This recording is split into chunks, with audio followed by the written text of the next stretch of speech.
El diagnóstico de la diferente entidad que ocasiona la dificultad respiratoria del recién nacido requiere de datos perinatales. ¿Se acuerdan que la historia clínica es demasiado importante para ubicarlo en el paciente?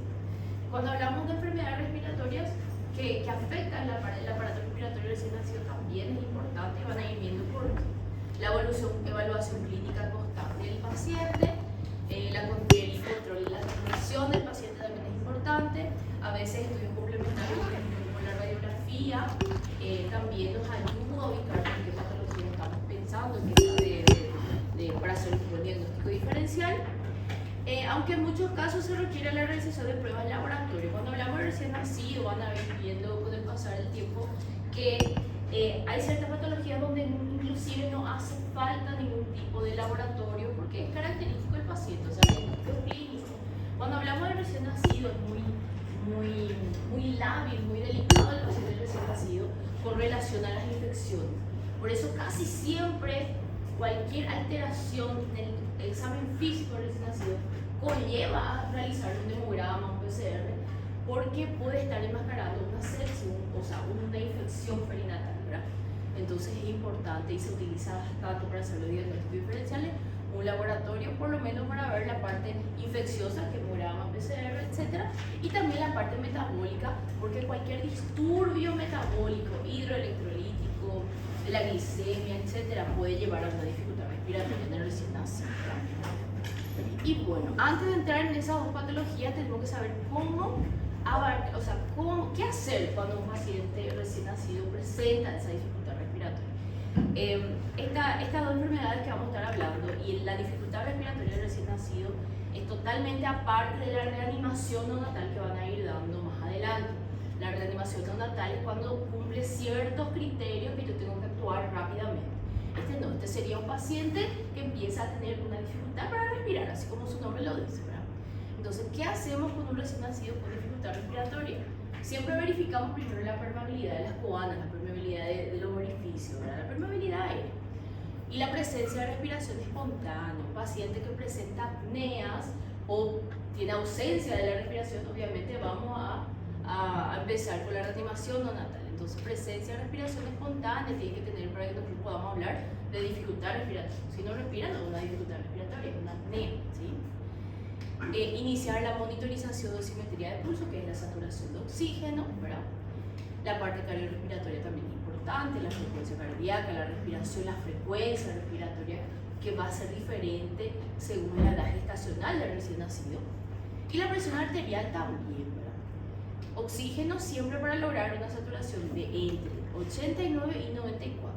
¿Esto por qué varía? En realidad varía desde las horas de vida del recién nacido, y eso van a hablar cuando hablamos de reanimación neonatal, que van a ir viendo que a medida que pasan los minutos de vida va aumentando esa saturación, no es que nace y ya tiene 98 de saturación, entonces va a ir variando. Y varía, esto es lo que yo tengo que mantener entre 89 y 94. No busco nunca un 100% de saturación, ¿sí? Yo tengo que lograr estar dentro de este parámetro. Tanto que también el oxígeno es como un medicamento para el paciente. Si yo le doy en exceso, le puedo provocar lesiones, principalmente a nivel ocular y a nivel cerebral, por los radicales libres del oxígeno. Y si el recién nacido se encuentra sin respiración espontánea, que como les dije que es una apnea, ahí se inicia la ventilación a presión positiva, PPP, que van a ir hablando cuando tenemos reanimación. O con la bolsa de Neopaf, que le voy a estar mostrando qué es, para que puedan conocer. Se utiliza muchísimo en las recepciones neonatales y sirve para evitar una intubación precoz del paciente. Neopaf. Bueno, luego de haber realizado todos los demás ítems, voy a corroborar todo esto y estabilizar a mi paciente. Se podría usar alguna escala de puntuación o algún score para poder clasificar la dificultad respiratoria del recién nacido en leve, moderada o grave. Este es el Neopaf, es como un CPAP, ¿verdad? Va mandando presión positiva al paciente, está evitando que el paciente se intube. Se puede realizar también con una intubación, sirve también como un pulseo, ¿sí? Solo que no es manual, sigue una misma frecuencia y sigue una misma presión. Esto es útil para evitar el barotrauma del paciente. Acuérdense, cuando nosotros le estamos bolseando, así se dice comúnmente bolseando porque es una bolsa, válvula, mascarilla, se llama el conocido AMBU, ¿verdad? Nosotros podemos mandar más presión o menos presión y podemos producir barotrauma, así. Entonces con el NeoPAP se evita ese barotrauma porque va mandando una presión, vamos a decir que constante, y es mucho más, menos nocivo que el bolseo manual. Se puede hacer tanto de esta forma con una mascarilla o también puede ser paciente intubado. Entonces bastante interesante. Nosotros al menos lastimosamente no tenemos en el hospital. Bueno, y esta es la puntuación que nosotros utilizamos para poder diagnosticar la dificultad respiratoria. O sea, no diagnosticar, sino que darle un valor, ¿verdad? Entre leve y moderado. Esto está en nuestro manual de la atención neonatal. No tiene que saber de memoria esto, sino que qué abarca, qué es lo que yo tengo que saber de este score, ¿verdad? Que mide el riesgo agudo del paciente recién nacido, score por sus siglas en inglés, que mide la frecuencia respiratoria y le va dando puntuaciones, ¿verdad? El requerimiento de oxígeno también le va dando puntuaciones. Esto, por ejemplo, si no necesita ningún tipo de oxigenoterapia. Si necesita menos del 50% de FiO2 es puntaje de 1, y si necesita más del 50% de FiO2 es un valor de 2. Las retracciones serían el esfuerzo respiratorio que este niño está haciendo. Si no tiene retracciones, si tiene leve o moderada retracción y si tiene severa retracción. Esto generalmente es bien relativo al ojo del examinador, ¿verdad? Pero nosotros solemos decir que si tiene un tiraje subcostal es leve o moderado. Cuando tiene un tiraje ya subcostal e intercostal y aleteo nasal, ya consideramos en severo, ¿sí? Porque lo primero que marca en un paciente recién nacido y lactante son los subcostales, porque ellos tienen de por sí un abdomen un poquitito más prominente. Igual si el bebé es flaquito, tiene ese modelo de seso anatómico, como un abdomen prominente. Entonces, lo primero que se marca con el esfuerzo respiratorio son los subcostales. Sería un leve a moderado. Y severa ya es cuando se marcan los intercostales. Eso cambia un poco en los pacientes más grandes, que lo primero que aparece son los intercostales. Bueno, con relación al quejido. El quejido sería un ruido que hace al respirar como si fuera que se está quejando el paciente, ¿sí? Una respiración ruidosa, digamos así. Si no tiene ningún ruido al respirar, que es lo normal, lo que estamos esperando, y si es que con algún tipo de estimulación de repente se queja, ¿verdad? Se queja, hace un sonido de como que se está quejando, ¿verdad? No tengo un audio de repente para hacerlo escuchar, pero voy a tratar de conseguir para que puedan identificar. Y de repente si es un quejido en reposo, que está respirando y se está quejando constantemente, sería un puntaje de 2. A la ocultación, cuando hablamos de buena ocultación, es buena entrada y salida de aire, una buena respiración, ¿verdad? Cuando tenemos ya una respiración disminuida, una entrada de aire disminuida en uno de los campos pulmonares, ya sería un valor de 1, y cuando hay poca entrada de aire, o sea, 1 o 2 campos pulmonares, ya sería un valor de 2. Cuando es prematuro también siempre va a ser mayor puntaje un paciente prematuro más pequeñito, ¿verdad? Menos de 30 semanas un puntaje de 2, de 30 a 34 1, y mayor de 34 sería un puntaje de 0. Entonces, teniendo estos valores, voy a poder clasificar la gravedad de esta dificultad respiratoria. La gravedad, ¿sí? Entonces, vamos a clasificar como una dificultad respiratoria leve un paciente que tiene una puntuación menor de 5 y una dificultad menor a 4 horas, ¿sí? De repente un paciente que por algún motivo está empezando a tener dificultad respiratoria, pero no es grave, no llega a pasar de 5 puntos y dura menos de 2 a 3 horas, entonces vamos a clasificarle como una dificultad respiratoria leve y va a tener un manejo específico. Ahora, el paciente que tiene de 5 a 8 ya consideramos como moderada, o el paciente que presenta una dificultad respiratoria leve pero pasa de esas 4 horas, ya automáticamente le consideramos como una dificultad respiratoria moderada y tiene otro manejo, ¿sí? Y la dificultad respiratoria severa una puntuación más de 8 en esa escala de riesgo para el recién nacido, ¿sí? O de repente un paciente que de repente presenta algún tipo de apnea, jadeos, que es también como un quejido, se le dice gasping también, que es como que quiere tragar aire, ¿sí? Hace esto, ese sería el gasping, ¿sí? O boqueo también se le dice, ¿verdad? Que está respirando, parece tratando de abocanar el aire, ¿sí?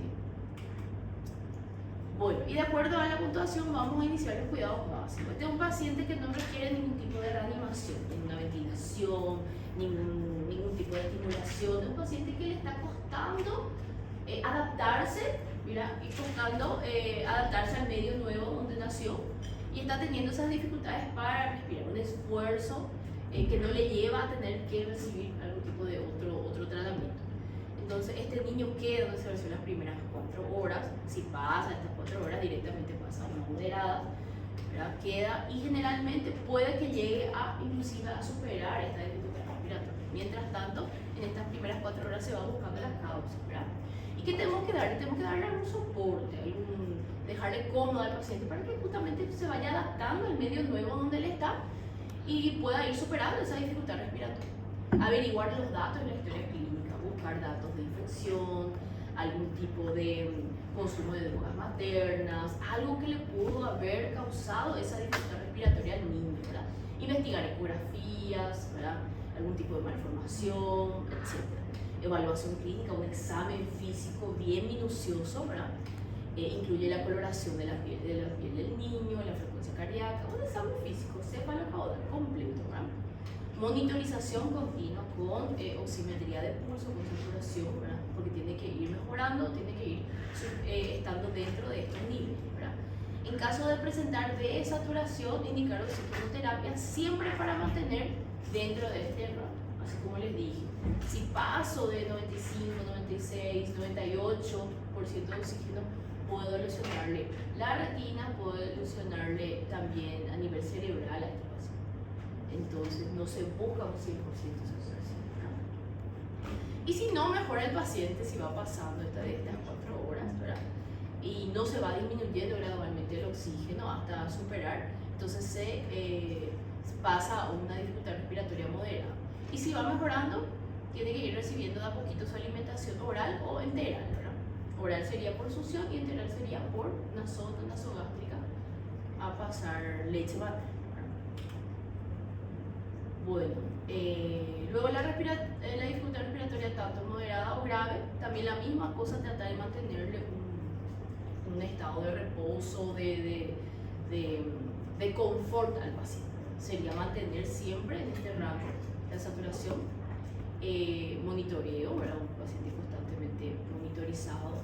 Cuando hablamos de dificultad respiratoria moderada o grave, probablemente este paciente ya debería estar en ayuno, no debería recibir alimentación ni siquiera por una sonda nasogástrica, porque deberíamos de disminuir la presión intraabdominal, y esto incluye colocarle una sonda orogástrica. En el neo no se coloca nasogástrica, se coloca orogástrica abierta al declive, justamente para vaciar el contenido gástrico y darle un poco más de disminuir la presión intraabdominal para que el paciente pueda expandir un poco mejor la parte del tórax, ¿verdad? Y se inicia la hidratación parenteral, ¿verdad? Porque el paciente no puede estar tanto tiempo sin recibir glucosa, que va a tener una hipoglicemia que también le puede llevar a una dificultad respiratoria posteriormente, ¿verdad? Y según el grado de insuficiencia respiratoria, evidenciada clínica o gasométricamente, vamos a pedir una gasometría, tiene que ser asistido con CPAP, que le voy a mostrar el aparato que es el CPAP, o asistencia respiratoria mecánica, ¿verdad? Una intubación y conectado a una máquina que le hace respirar por sí solo. Eso va siempre a depender del estado clínico del paciente y de repente también de su gasometría. Claro que siempre va a ser importante una buena historia clínica también, el examen físico, exámenes complementarios, principalmente para que yo pueda descartar una infección justamente, hemograma, glicemia, gasometría, radiografía de tórax, porque hay muchas causas de dificultad respiratoria, ¿verdad? Eso es lo que nosotros haríamos al inicio. Una vez que nosotros le estamos estabilizando al paciente, vamos a ir buscando las causas, ¿verdad? Y las causas de dificultad respiratoria en el recién nacido son muchas, múltiples, son bastantes. Entonces es importante una buena historia clínica, por lo menos para que nosotros nos ubiquemos en el paciente e ir cada vez yéndonos al objetivo, ¿verdad? Que es buscar la causa, el diagnóstico en sí. Tenemos causas pulmonares y también extrapulmonares. Las pulmonares son las más frecuentes y acá están las dos patologías que vamos a estar hablando hoy, que es la enfermedad de la membrana hialina, la taquimia transitoria en recién nacido, cualquier tipo de malformación a nivel pulmonar o a nivel del tórax, ¿sí? Por ejemplo, hernias, tumores, quistes, hipoplasia pulmonar, ¿verdad? Displasia broncopulmonar, que es una afectación en el epitelio de los bronquios y los pulmones, hipertensión pulmonar, ¿verdad? Neumonía, que también existen, neumonías congénitas, neumonías connatales, síndrome de aspiración de líquido amniótico meconial, que vamos a estar hablando en la próxima clase, que es una afectación pulmonar posterior a la aspiración de meconio, ¿verdad?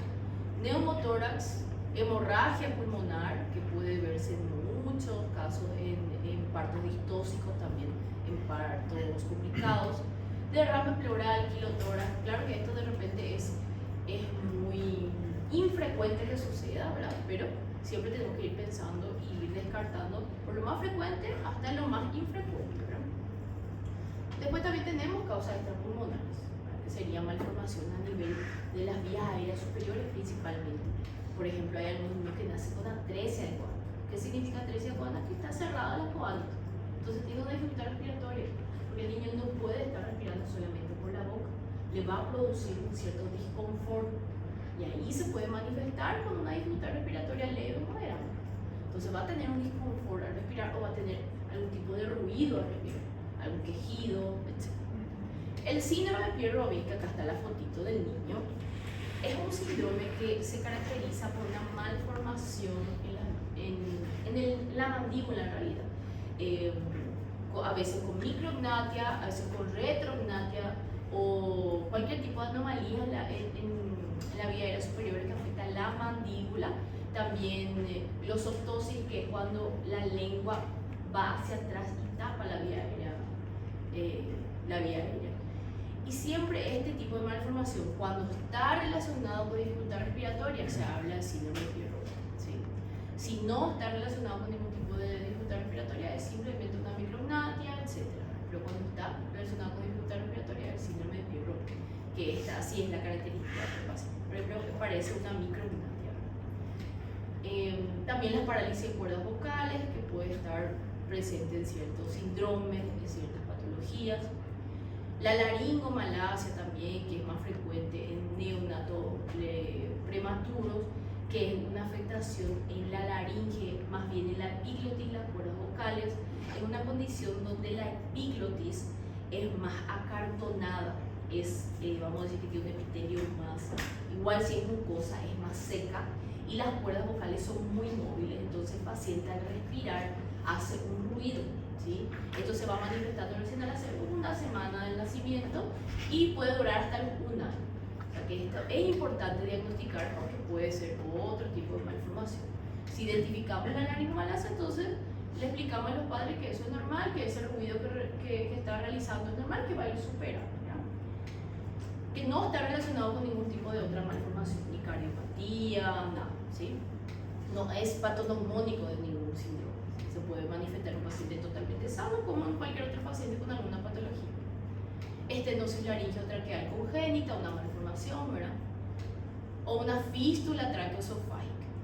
Puede haber una fístula traqueoesofágica cuando, por ejemplo, puede ser algo congénito o puede ser algo adquirido también posterior a una intubación, a una admisión, que claro que esto se va a ver más adelante, ¿verdad? No va a ser inmediatamente, va a ser con el tiempo que va a ir filtrando alimentos, etcétera, etcétera, que va produciendo una dificultad respiratoria.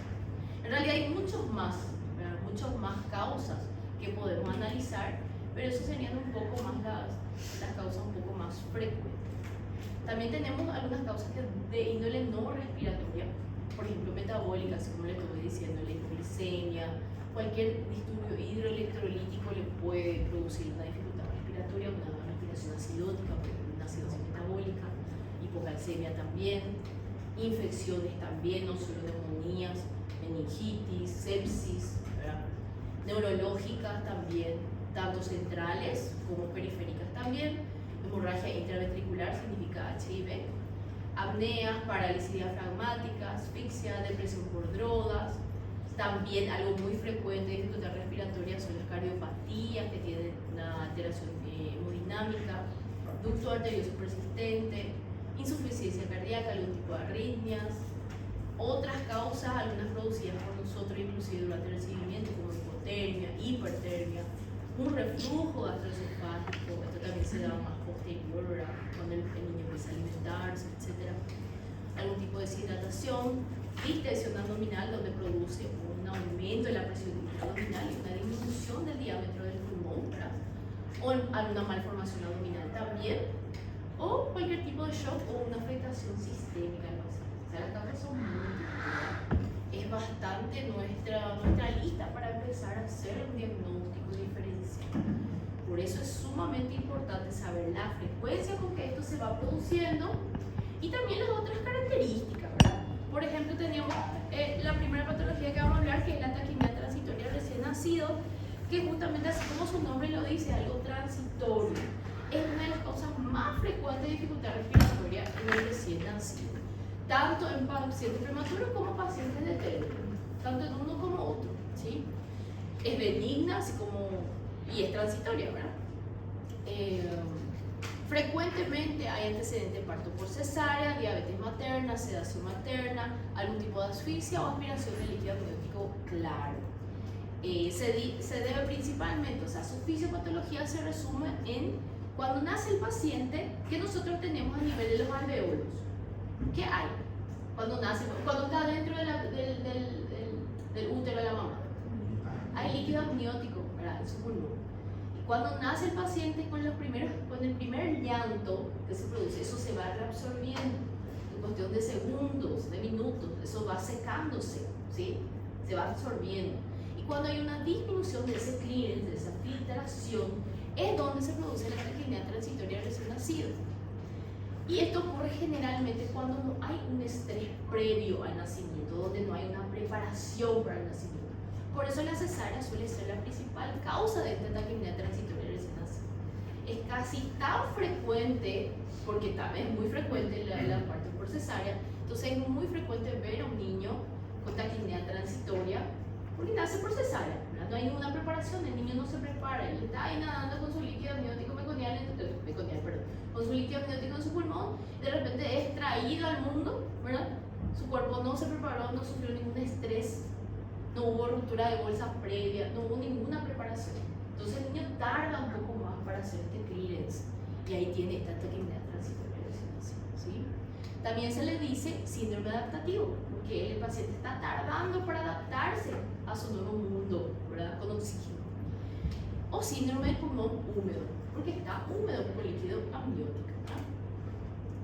Bueno, y el cuadro clínico y diagnóstico se hace en realidad por exclusión de otras causas. Entonces, si nosotros tenemos característicamente ese paciente que nace por cesárea o paciente saludable, la mamá no tiene ninguna historia de infección o de otra cosa, entonces vamos siempre a pensar en una taquimia transitoria recién nacida. Generalmente por exclusión de otras causas, en forma retrospectiva, una buena historia clínica, ¿verdad? Generalmente suele ser un paciente de término o puede ser también pretérmino, pero generalmente un pretérmino tardío. En un paciente muy prematuro ya voy a pensar en la otra patología, que es la enfermedad membrana. Cuando un paciente de término y prematuro tardío, voy a pensar en taquimia transitoria. Pero cuando un paciente muy prematuro, pienso en la otra. Van a ir viendo por qué. Entonces la dificultad respiratoria que puede iniciar desde el nacimiento o en las primeras 2 horas de vida. O sea, el paciente puede nacer, puede dar esas primeras bocanadas de aire, no nos damos de repente cuenta que presenta una dificultad respiratoria, pero va empeorando. Esa suele ser la característica. Generalmente alcanza su gravedad antes de las 12 horas de vida y va, antes de las 12 horas de vida alcanza su máxima gravedad. Si el paciente va empeorando gradualmente, pasando inclusive esta hora de vida, ya pensamos en otras patologías, ¿verdad? Y siempre un paciente que tiene un estado clínico aceptable, porque un paciente con una sepsis no solamente presenta una dificultad respiratoria, presenta otro tipo de sintomatología. Entonces de repente un paciente tiene una frecuencia cardíaca aceptable para su edad gestacional, no hace fiebre, orina, elimina meconio, ¿verdad? Un paciente que dentro de todo está estable, ¿verdad? Muy pocas veces necesita algún tipo de otra asistencia, ¿verdad? Las necesidades de oxígeno suplementario son variables y va descendiendo entre las 12 a 24 horas de vida. Si va pasando, siempre, como le dije, pensar en otra cosa. Puede persistir a las 72 horas de vida, pero casi nunca llega hasta los 3 días de vida. Casi nunca. ¿Sí? Rara vez se produce algún tipo de insuficiencia respiratoria. Como les dije, algo generalmente benigno. Si llega a presentar una insuficiencia respiratoria el paciente, generalmente está o asociada a otra patología o alguna cardiopatía o algo más. Casi nunca suele ser solamente por la taquipnea transitoria. Bueno, y en realidad sí la hacemos en laboratorio, así como les dije, el neonato es muy susceptible, no podemos esperar mucho para poder, había sido una taquipnea, era un salam, o era otra cosa, o era una infección, una sepsis, no podemos darnos el lujo de estar esperando. Entonces siempre presenta en una clínica no esperada y se le hace su laboratorio. ¿Y cómo viene el laboratorio de la taquipnea transitoria del recién nacido? Sin alteraciones o con discreta hipoxemia o hipercapnia, ¿verdad? Por la retención, que persiste en las 24 horas de vida, hasta máximo, ¿verdad? El hemograma, PCR y eso seguramente, suele ser totalmente sin sugerencia de infección. También se le pide los cultivos cuando demos estudio del paciente con sepsis neonatal, van a ir viendo cuáles son los estudios que se le solicitan al paciente recién nacido cuando yo quiero descartar una infección. Suelen ser cultivos, hemograma, PCR, procalcitonina, se cuenta, ¿verdad? Ninguno de estos arroja resultados que se sospecha de una infección cuando esta es transitoria. Y la radiografía de tórax también es bastante, nos ayuda a ubicar, tanto para hacer un diagnóstico diferencial como una neumonía, una telectasia o otro tipo de patología, pero una hernia, un tumor, algo. ¿Qué vamos a ver? Generalmente vemos, puedo parar para que vean mejor, pero no se duerme. Generalmente vemos de esta forma la radiografía. Si se fijan, tiene las costillas horizontalizadas y los espacios intercostales están amplios. Hay como si fuera un atrapamiento, ¿sí? Y se suele ver algunos signos de congestión, pero es bastante discreto, ¿sí? Es bastante discreto. No suelo ver un pulmón blanquecino, ¿sí? Suele ser solamente algunas infiltraciones periliares. A veces se suele ver también alguna cisuritis que es por acúmulo de líquido justamente entre la cisura. Pero suele ser así, ¿no? Sin vestigio, sin indicio de alguna otra malformación o infección, ¿verdad? Hiles congestionados, un patrón de explosión solar que sería desde el centro, ¿verdad? Bien discreto, hacia la periferia, pequeña cantidad de líquido en las cisuras, como les dije. El pronóstico es bueno, el curso es autolimitado. Si la dificultad respiratoria pasa a las 72 horas de vida, en realidad pasando a las 24 yo ya tengo que ir investigando otras cosas, ¿verdad? Pero no vamos a esperar hasta que llegue el día. Entonces se ve así. Mira, acá por ejemplo no hay un intersticio demasiado congestivo, ¿verdad? Pero vemos, a ver si apunto, no, acá. Esto que ven acá es una cisuritis, ¿sí? Cisuritis en realidad es inflamación de la cisura, ¿verdad? Por su nombre así, pero es un acúmulo de líquido entre las cisuras. Se puede ver también. Esto se ve mejor en la radiografía lateral, ¿sí? Esto se puede ver. Bueno, ¿y qué hago yo con un paciente a quien yo sospecho o hago el diagnóstico de taquipnea transitoria recién nacido, ¿verdad? Generalmente ingresa a cuidados neonatales, ¿sí? Sin morbilidad, que no mejora las 3 horas de vida, se acuerdan que las 3 a 4 horas podía estar con oxigenoterapia, pasando de eso ya sería una moderada y debe entrar en cuidados neonatales para que yo le pueda observar y buscar alguna otra causa y descartarla, ¿verdad?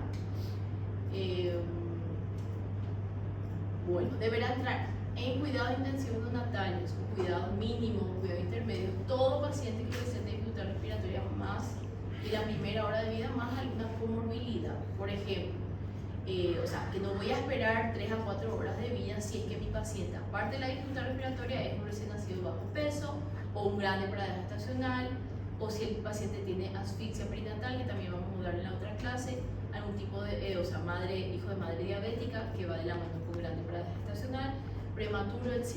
¿Por qué? Porque estos pacientes tengo que ir descartando otro tipo de patología. En el paciente chiquito, en el paciente grande, o el paciente que presenta algún tipo de asfixia, que tiene un agar bajo, etc.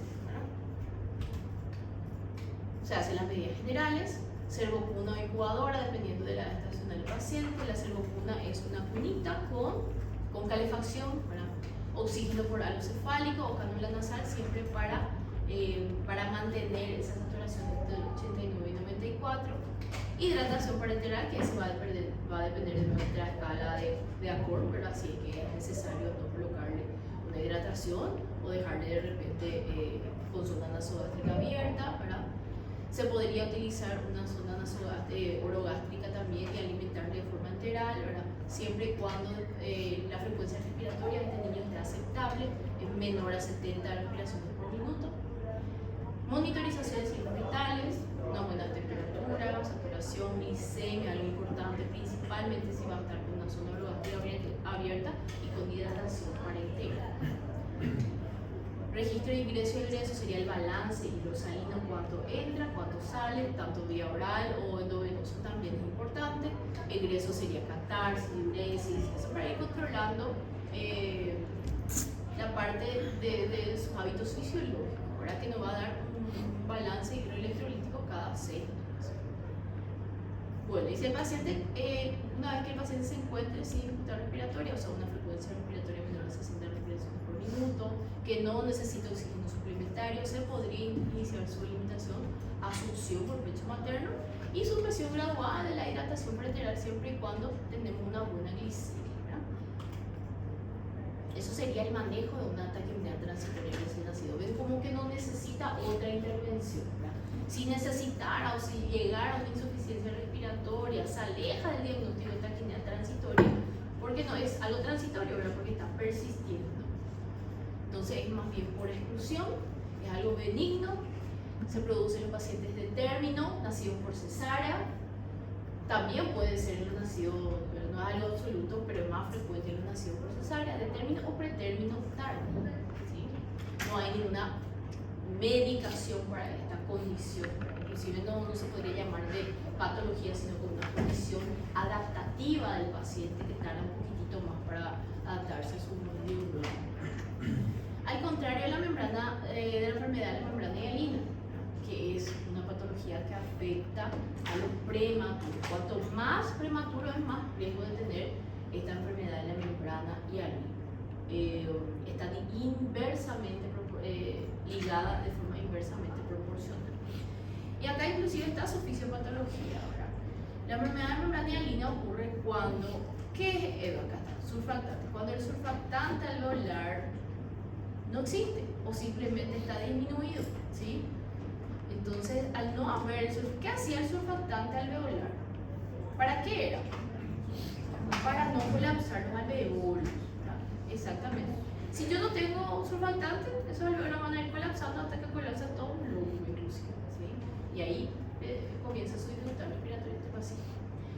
Entonces, la causa más frecuente de insuficiencia respiratoria aguda en el recién nacido prematuro de muy bajo peso es la enfermedad de membrana hialina. También se conoce como síndrome de dificultad respiratoria neonatal o síndrome de estrés respiratorio por estas siglas.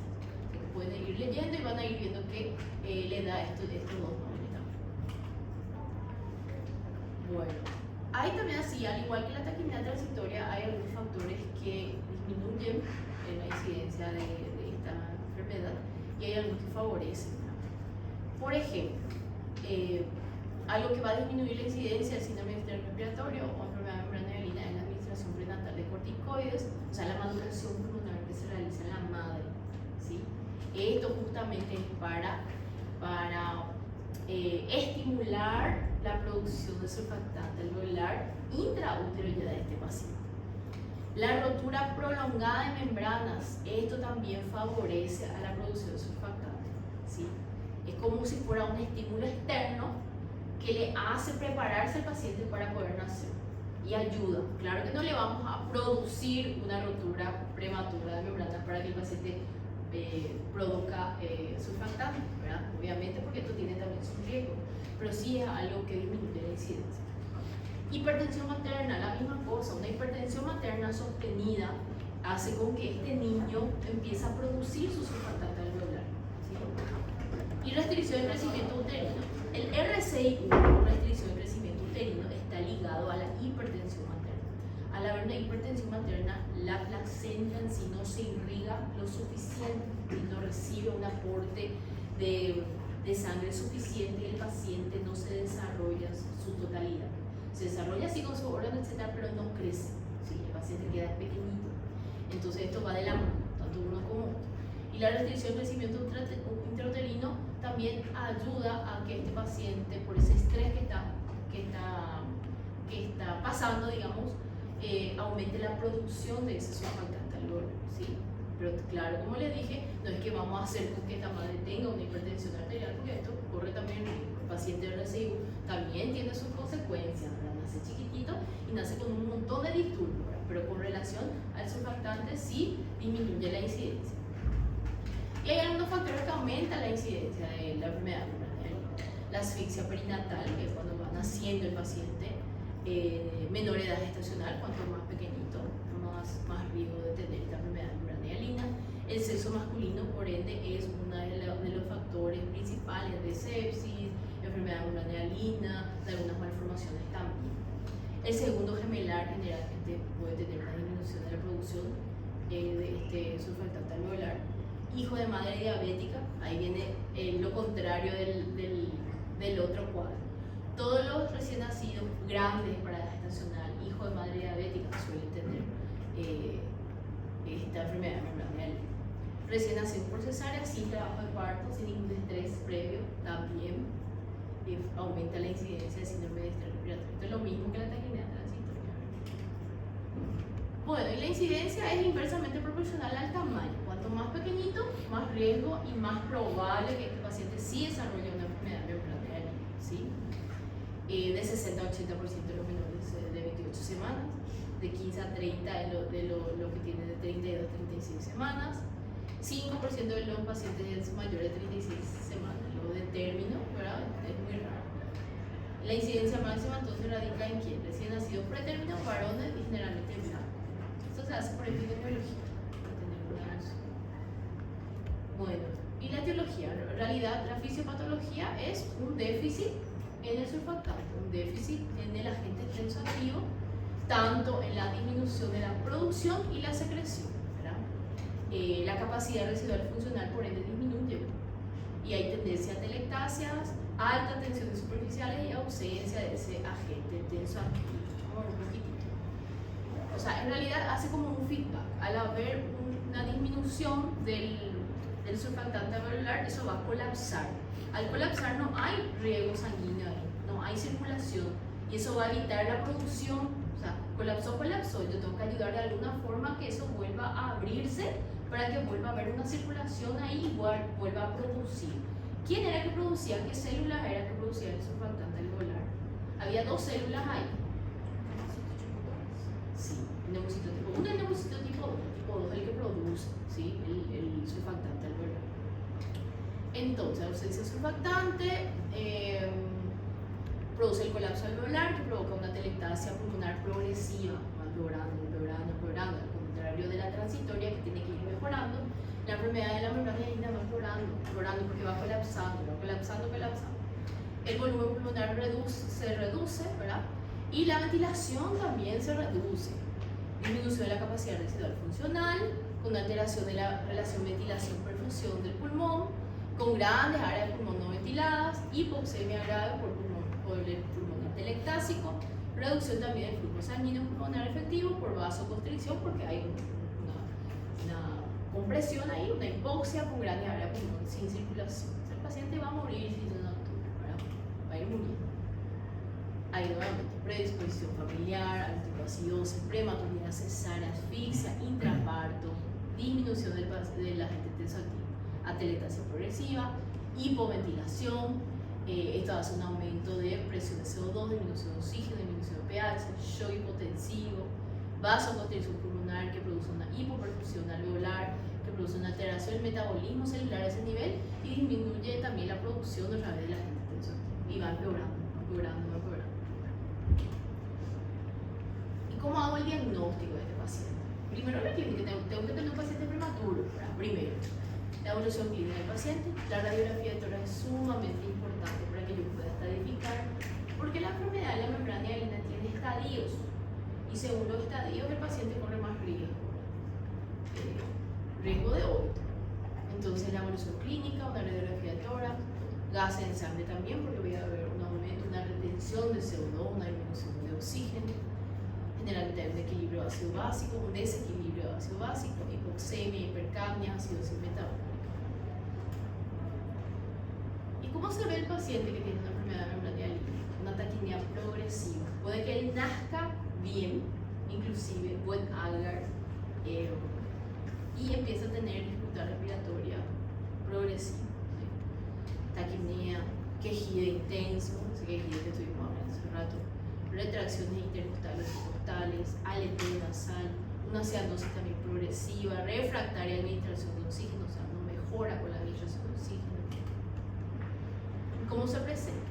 Si es que el paciente no recibe ningún tratamiento, van a ver cuál es el tratamiento, se hace más progresivo durante las primeras 24 o 48 horas de vida. O sea que el tiempo es limitado, tenemos que actuar rápido. Si no aparecen signos y síntomas de dificultad respiratoria en las primeras 8 horas de vida, la posibilidad de que sea una enfermedad de membrana hialina se puede excluir inclusive. En las primeras 8 horas de vida este paciente tiene que ir ya presentando esa dificultad respiratoria si vamos a hablar de enfermedad de membrana hialina. No tiene ningún signo y síntoma patognomónico. O sea, es una dificultad respiratoria. Inclusive le voy a poder estadificar con el ACORD, ¿verdad? Para poder clasificarle en leve, moderado o grave. Y este sería un estadio 1 o la forma leve de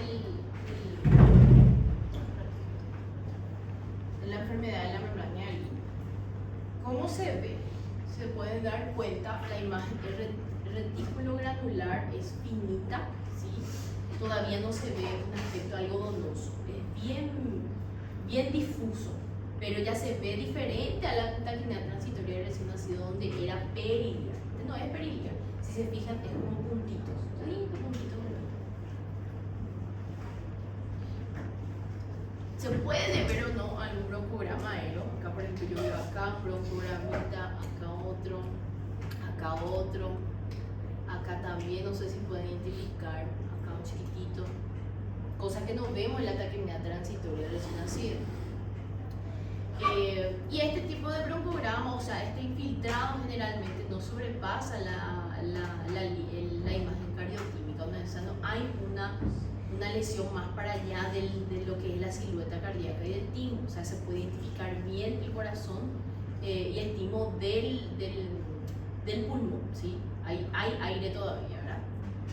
Inclusive puedo pensar en una radiografía normal, hay veces que puedo pensar en una radiografía normal, en un pulmón húmedo de repente, si lo puedo identificar. Ya el estadio 2, que es la forma moderada, es más clásica, se presenta más. La imagen reticulogranular se extiende a través de todo el campo pulmonar. No sé si pueden visualizar, ya se va opacando más, inclusive acá en base derecha tengo casi hasta la periferia. Se ve un poco más borroso la imagen del pulmón con relación con relación a la imagen cardíaca. El broncograma el broncograma aéreo es muy visible y sobrepasa ya los límites de la silueta. Vamos a ver un poquitito acá. Acá yo veo esta parte, acá también un poquitito, acá también. Y la transparencia pulmonar ya está un poco disminuida, ¿sí? El estadio 3 ya se va borrando, ya también ya casi es imperceptible, ya también la diferencia entre el pulmón y el corazón. Hay nódulos, tienden a hacerse más confluentes, ya no es más una imagen retículo granular, es más condensante ya. El broncograma aéreo se hace cada vez más visible, se puede ver si ya ha ocupado el bronquio segundo y tercer orden. Por ejemplo, acá tengo hasta acá también. Y la transparencia pulmonar está más disminuida, pero todavía se distingue que este es un corazón. Acá ya no se distingue nada. Sería el estadio 4, que es la forma muy grave, generalmente tiene una mortalidad muy alta, inclusive llega a ser casi el 100%. La opacidad del tórax es prácticamente total, acá no hay entrada de aire, por eso no se ve nada radioluz, todo es radioluz. No se distingue la silueta cardíaca. Se puede ver el broncograma o puede que no también se vea el broncograma, eso ya va a depender de cada paciente. Acá sí veo el broncograma. Total ausencia de aire pulmonar, en este estadio muy mal pronóstico, casi 100% de la mortalidad. La otra imagen no me gustaba tanto, este sí me gusta más, para diferenciar un poco más. Este sería el estadio 1, con un infiltrado un poco más discreto, inclusive podemos pensar en una radiografía normal. Acá se ve un poco más infiltrado, ya que va sobrepasando ya la silueta cardiotímica. Acá ya van llegando a los bronquios de segundo y tercer orden, ya va extendiéndose y está una opacidad total. Esto se ve en horas inclusive de evolución de este paciente, porque es bastante rápida su evolución. Bueno, ¿y cómo voy a hacer la prevención de esta enfermedad de membrana hialina? Es prevenir la prematurez del paciente, ya que son ellos los principales afectados por esto. Evitar las cesáreas innecesarias e inoportunas, ¿verdad? Tratar de que por lo menos haya si va a ser cesárea, que haya por lo menos un trabajo de parto, ¿verdad? Cuidados correctos de embarazo y de parto de alto riesgo, ecografías también para ver cualquier tipo de malformación o de algo que induzca la prematurez, ¿verdad? Monitorización fetal intrauterina, prenatal e intraparto también, ¿verdad? Prevenir la prematurez. Y esta, al contrario de la taquipnea transitoria, la enfermedad de la membrana hialina sí tiene un tratamiento, sí tiene, vamos a decir así, una medicación, en realidad no una medicación, pero un tratamiento. Terapia neonatal con prenatal, ¿verdad? Hacemos un tratamiento prenatal, o sea, en realidad el tratamiento prenatal no es tratamiento, sino que es una prevención, ¿verdad? Y se le realiza a la madre embarazada todavía, se hace el tratamiento con la prevención con el corticoide. Está indicado en todas las mujeres con riesgo de parto prematuro. Entonces, ¿qué hacen estos corticoides? Aumentan la producción del surfactante y también mejora la función pulmonar y la elasticidad tisular de ese pulmón, de ese recién nacido, de ese niño todavía intraútero, ¿verdad? Los beneficios de este tratamiento con corticoide, esta prevención con corticoide, comienzan a las pocas horas después de la administración y llegan a un nivel óptimo después de las 24 horas de iniciar el tratamiento y se mantiene hasta 7 días después. O sea que si el paciente presenta todavía el embarazo, está todavía con riesgo de parto prematuro y después de estos 7 días el paciente no nació todavía, entonces debe de volver a colocarse su corticoide antenatal, ¿sí? Bueno, el tratamiento preventivo se hace de esta forma.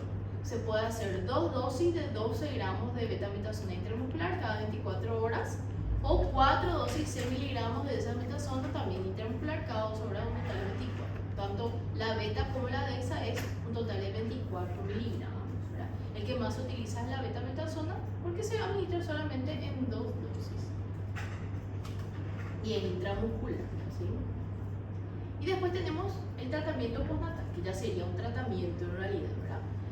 Con relación a las medidas generales, si es que necesita una reanimación como cualquier otro niño, acá no es porque va a ser una membrana hialina o porque tiene riesgo de membrana hialina, no se hace los primeros pasos. Si el niño necesita reanimación, se hace la reanimación. Si no necesita, no se hace, ¿sí?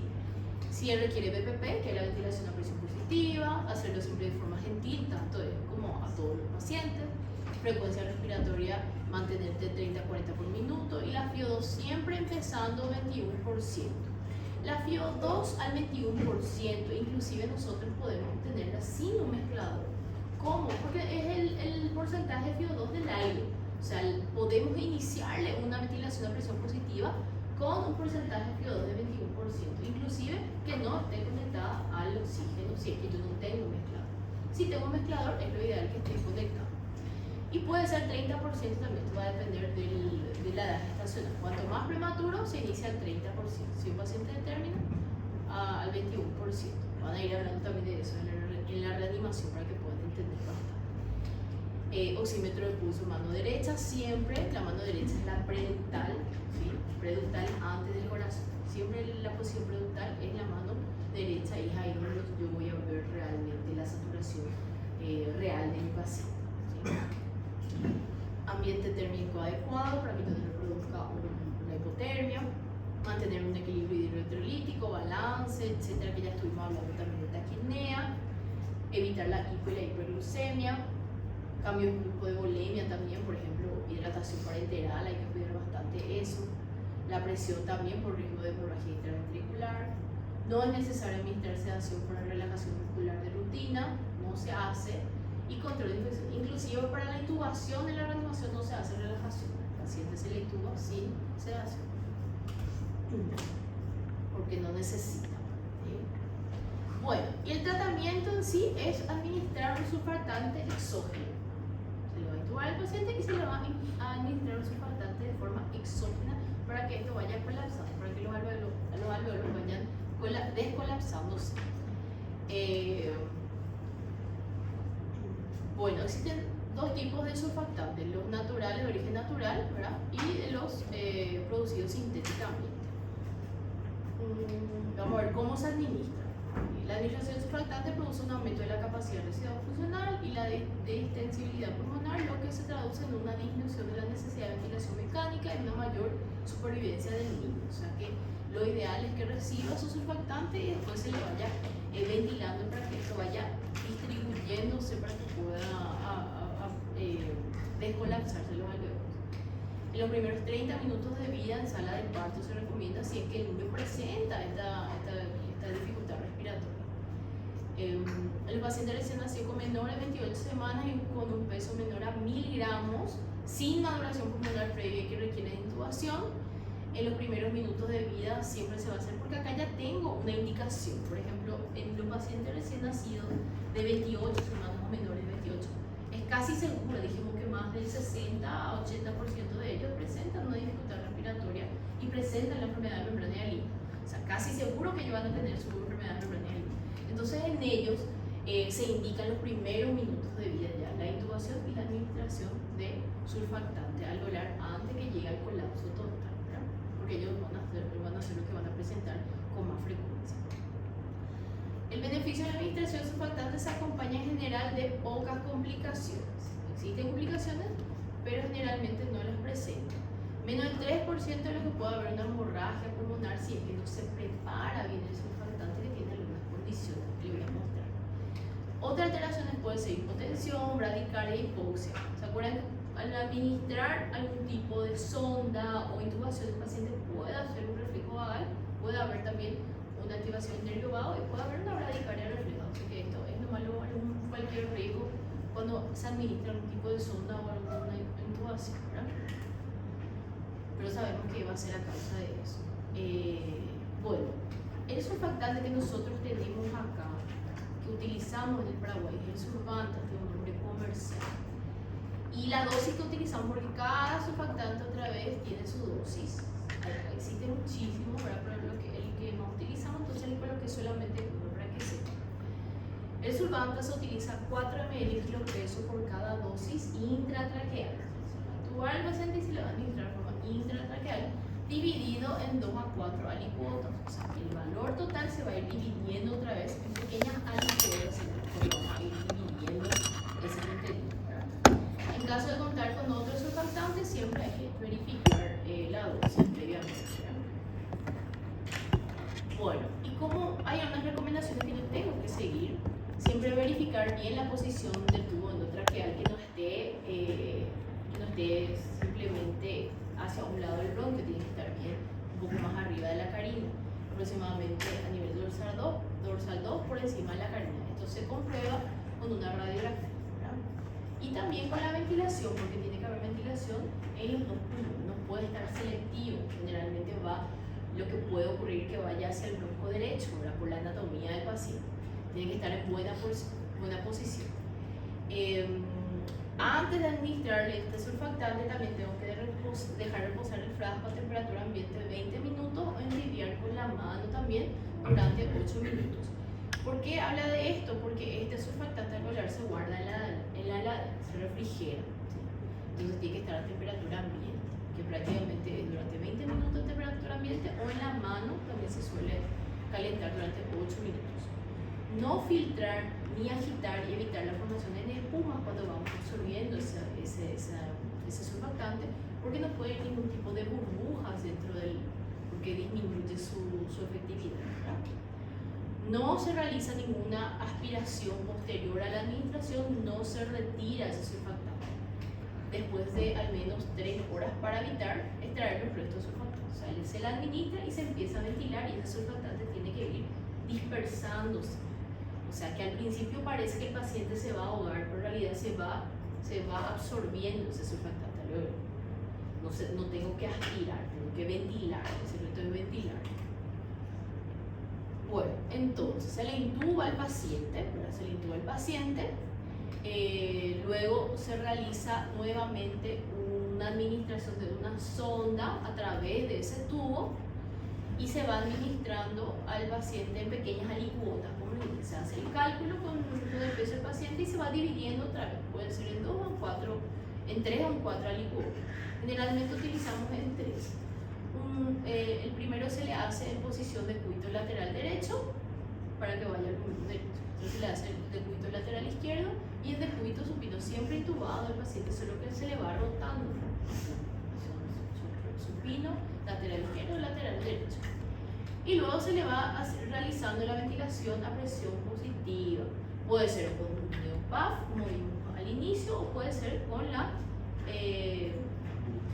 AMBU, que es la válvula, máscara, válvula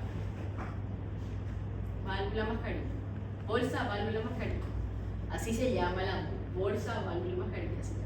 Nosotros no le decimos AMBU por la marca, pero es bolsa, válvula, mascarilla, así se llama. Bueno, hasta que se va absorbiendo este surfactante, ¿verdad? Si es que tengo, puede ser un neopaf o un CPAP nasal también, que le voy a mostrar. Posterior a la extubación se le puede dejar con un CPAP nasal. Generalmente estos pacientes, cuanto más pequeñitos son, una vez que le intubamos para administración surfactante, es casi imposible retirarle ese tubo. El paciente se relaja porque se está respirando por ellos y se olvidan ellos de respirar y casi nunca le podemos intubar. También es un riesgo, o sea, corremos el riesgo de intubarle y no poder extubarle, ¿verdad? Pero no importa, con tal de que el paciente pueda ir descolapsando esos alveolos y pueda ir respirando y no muere, ¿verdad? Bueno, y cuidado respiratorio en la UCI, unidad de cuidado intensivo neonatal, ¿verdad? Si el paciente recién nacido pretérmino presenta dificultad respiratoria y requerimiento de oxígeno, tiene que ser ingresado a presión positiva continua de vía aérea, que es el CPAP, sin demora. Eso, claro, va a depender siempre de la forma que le realizamos al paciente, ¿verdad? 50% de estos recién nacidos pretérminos responden al CPAP sin necesidad inclusive de intubación ni surfactante exógeno. Les voy a mostrar por qué. Actualmente hay artículos actuales que muestran que si se le administra de forma temprana el CPAP nasal, este CPAP nasal, que les voy a mostrar el mecanismo que hace, es mantener una presión positiva a nivel pulmonar y eso va evitando que los alveolos colapsen. Y al evitar que los alveolos colapsen con las primeras respiraciones, eso va produciendo rápidamente el surfactante alveolar. Entonces hay estudios que hablan de administrar el CPAP de forma temprana antes que el paciente vaya colapsando, ¿verdad? Que eso evita la administración del surfactante, evita intubaciones innecesarias. Pero hay algunos estudios que demuestran la efectividad con los dos juntos, por ejemplo, la administración del surfactante y el CPAP nasal.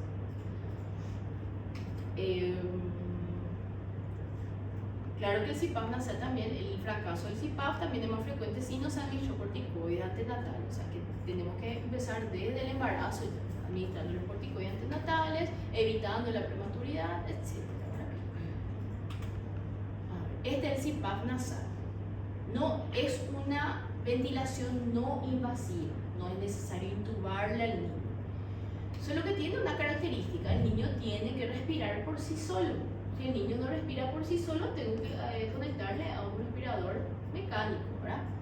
En cambio, el CPAP, el paciente usa su propia respiración, solo que cuando el paciente va respirando, va mandando a través de este aparato que está acá, aire calentado, humidificado y con la FiO2 correspondiente y con la fuerza y la presión correspondiente para que pueda entrar en esa vía aérea y pueda descolapsar, mantener descolapsado, mantener abierto esos alveolos e ir produciendo su tensoactivo de forma natural, ¿verdad? Entonces produce un progresivo aumento de reclutamiento pulmonar, ¿verdad? Se le va abriendo los alveolos y para que pueda ir sintetizando y formando y produciendo el surfactante alveolar, ¿verdad? Entonces es importante, si es que tenemos administrar de forma conjunta, tanto el CPAP de forma prematura, ¿verdad? En estos niños que tienen este riesgo de tener enfermedad de membrana hialina, o de repente si no se pudo hacer de forma temprana, se administra primero el surfactante y después se mantiene descolapsado con el CPAP, si es que no requirió una intubación prolongada, si se le pudo retirar el tubo endotráqueo. O sea, que va a depender también de mi disposición, de mi disponibilidad de esto en el servicio. Nosotros, por ejemplo, en el hospital regional no tenemos. Entonces hacemos mucho el surfactante alveolar. Entonces, aplicada tempranamente, entonces puede disminuir la necesidad de ventilación mecánica en niños con la enfermedad de membrana hialina moderada, síndrome de dificultad respiratoria moderada. Acá vemos el niñito. El niño, por ejemplo, tiene una sonda orogástrica y tiene en su naricita un CPAP, ¿verdad? Y acá la diferencia entre el CPAP, que es una ventilación no invasiva, y la intubación endotraqueal, ¿verdad?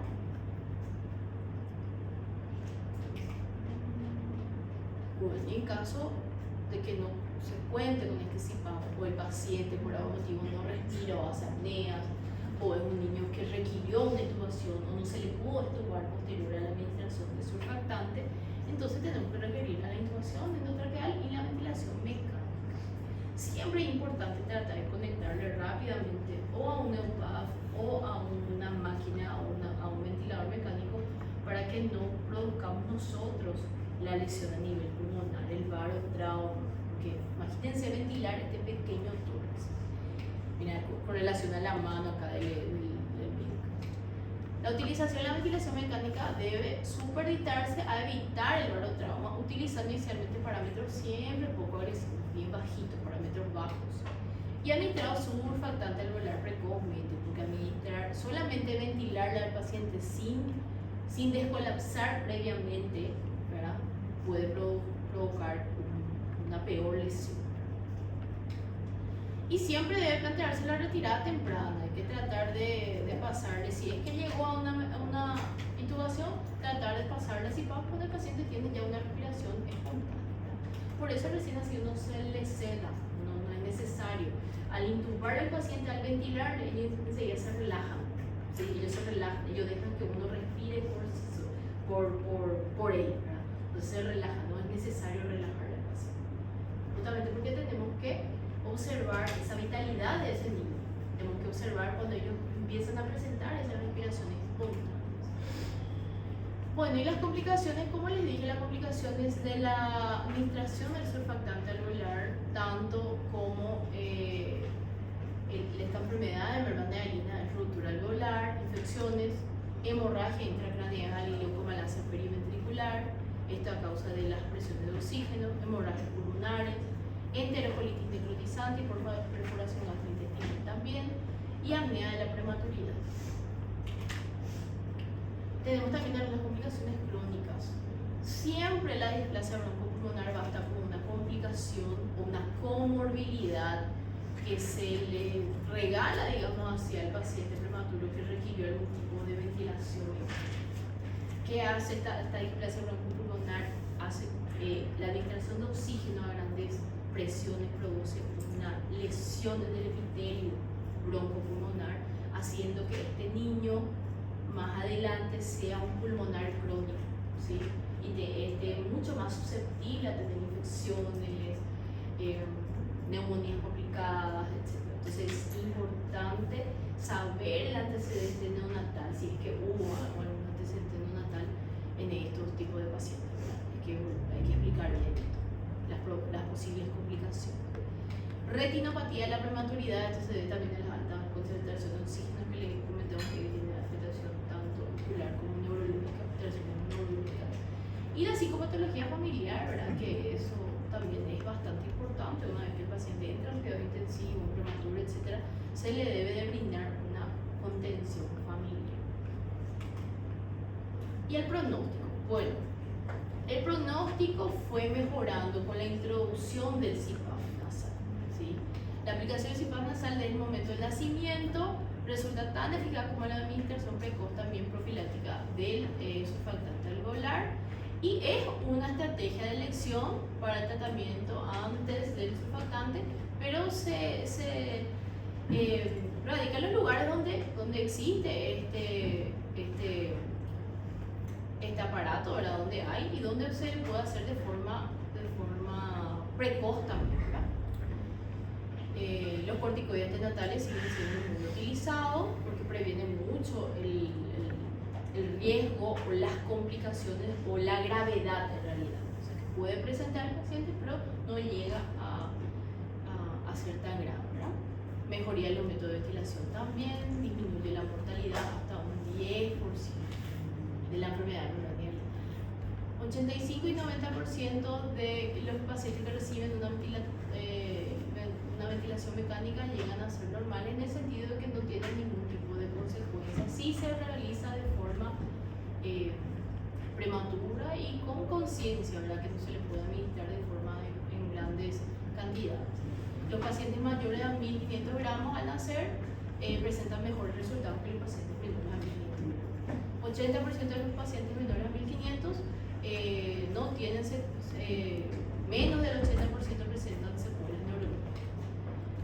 La función pulmonar normal a largo plazo también es excelente. Insuficiencia respiratoria neonatal grave, alteraciones pulmonares o del desarrollo neurológico también puede verse, pero con menor medida una vez que se identifica de forma precoz esta condición, ¿verdad? Que es la de la dificultad respiratoria. Entonces ustedes ven que tanto en la taquipnea transitoria, en la enfermedad de la membrana hialina, el ACORN nos va a ser de utilidad para identificar la dificultad respiratoria. Una vez que identificamos la dificultad respiratoria, podemos ir clasificándole leve, moderado, grave y hacer el tratamiento inicial, que es de soporte. Si requiere una reanimación, bien, requiere una reanimación y se hace toda la reanimación. Pero yo tengo algunas características que tengo que tener en cuenta. Si es prematuro, siempre voy a pensar en una enfermedad de membrana hialina. Se le hace rápidamente la gasometría, la radiografía, y si hay una sospecha, se puede administrar de forma precoz el CPAP nasal. Ahora, empieza a tener una dificultad respiratoria progresiva, probablemente va a ser intubación y surfactante alveolar. Pero siempre teniendo en cuenta eso, la prematuridad, ¿sí? Porque no le voy a estar administrando surfactante alveolar a un paciente de término, por ejemplo, antes de estar seguro de que sea una enfermedad neurológica, cosa que casi no ocurre, ¿verdad? Parece que hablé muy rápido. ¿Entendieron? ¿Sí? Si voy muy rápido me paran nomás y me preguntan.